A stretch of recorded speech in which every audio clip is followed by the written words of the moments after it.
పాతికేళ్ళ పెళ్లి కూతురి కోసం ఈ 2 కిడ్నీలు అమ్మేస్తున్నావా బాబాయ్? 2 కిడ్నీలు అమ్మేస్తున్నావా?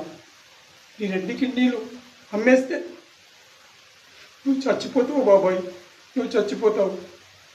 డాక్టర్ నా ఫ్రెండ్ కాబట్టి నాకు ఫోన్ చేసి చెప్పాడు, నీకు నేను ఈ విశ్వంబర ఉన్నాడు బాబాయ్, విశ్వంబర ఉన్నాడు, నువ్వు అలాంటి పని చెయ్యకు బాబాయ్, చెయ్యకు. నీకు నేను అండగా ఉంటాను, నీకు నేను అండగా ఉంటాను. 25 లక్షలు నేను డబ్బిస్తాను బాబాయ్. నీకే చిన్న కష్టం వచ్చినా ఈ విశ్వంబర ఉన్నాడని మాత్రం గుర్తుంచుకో. ఇంటికి వెళ్దాం బాబాయ్. పిన్ని ప్రియ కంగారు పడుతున్నారు నీకోసం. పద బాబాయ్, వెళ్దాం పద. ఈ విశ్వంబర నీకోసం